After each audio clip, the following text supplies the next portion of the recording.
Hello' friends, আহকচোন মৰিচা শাকৰ এই ঠাৰিৰ তৰকাৰীখন বনাবলৈ আৰম্ভ কৰোঁ।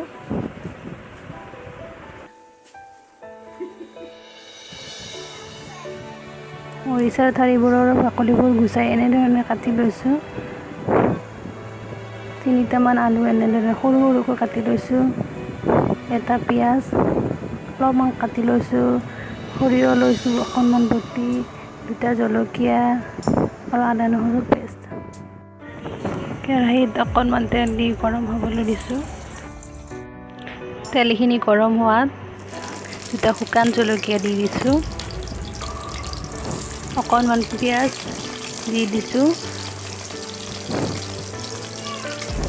তাৰপিছত ভালদৰে পিঁয়াজখিনি ৰঙচুৱা পৰালৈকে ভাজি থাকিম।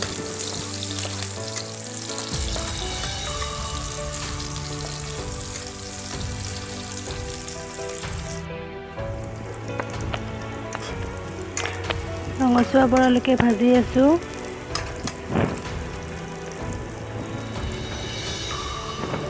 তাৰপিছত আদা নহৰুৰ পেষ্টখিনি দি দিলোঁ। সেইখিনিও লৰাই অকণমান সময় ভাজি ৰাখিম। নহৰুৰ কেঁচা গোন্ধটো যোৱালৈকে অকণমান সময় ইয়াক ভাজি ৰাখিলোঁ। তাৰপিছত অকণমান ইয়াত এচামুচমান নিমখ দি দিলোঁ।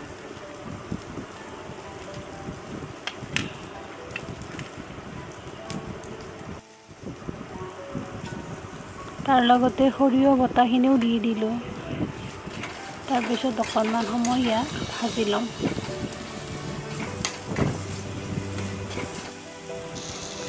প্ৰয়োজন অনুসৰি অকণমান হালধি ইয়াত দি দিলোঁ। এইখিনি অকণমান লৰাই ল'ম। তাৰপিছত কাটি লোৱা আলু আৰু মৰিচাৰ ঠাৰিখিনি ইয়াত দি দিম।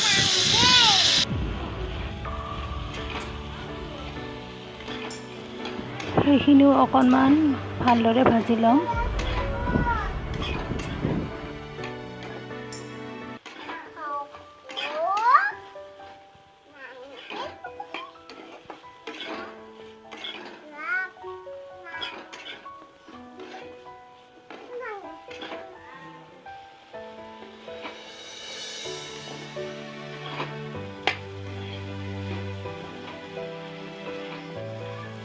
ভালদৰে ভাজি লোৱাৰ পিছত ইয়াত এখন ঢাকনিৰে 2 মিনিটৰ কাৰণে ঢাকি ল'ম।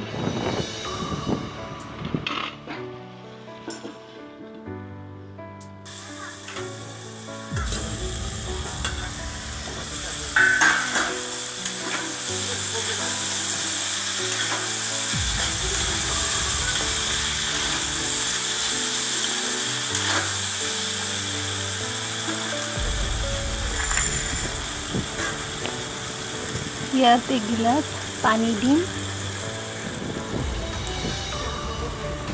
পানী দি তাৰপিছত ধনিয়াৰ গুড়ি আৰু জিৰাৰ গুড়ি এচামুচ দি ভালদৰে লৰাই আকৌ ঢাকনিখন 7-8 মিনিটমানৰ কাৰণে ঢাকি লওঁ।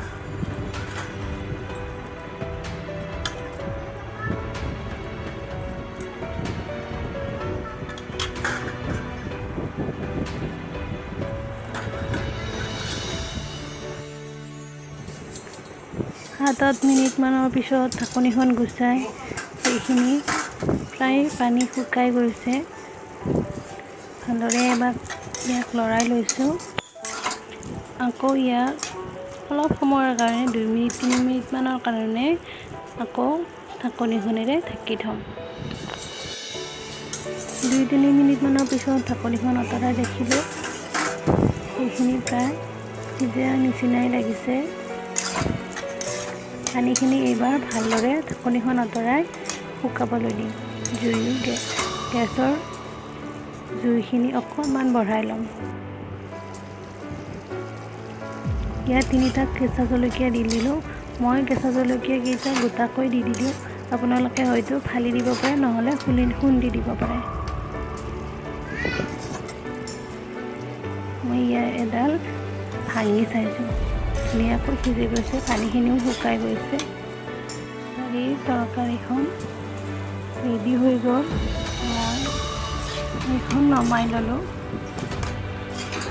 আৰু এখন পাত্ৰত ইয়াক উলিয়াই ল'ম।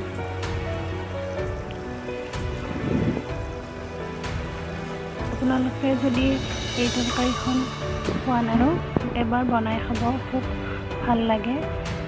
আৰু যদি মোৰ ভিডিঅ'টো ভাল লাগিলে লাইক, শ্বেয়াৰ, কমেণ্ট আৰু কৰিবলৈ নাপাহৰিব। প্লিজ চেনেলটো মোৰ ছাবস্ক্ৰাইব কৰি দিব।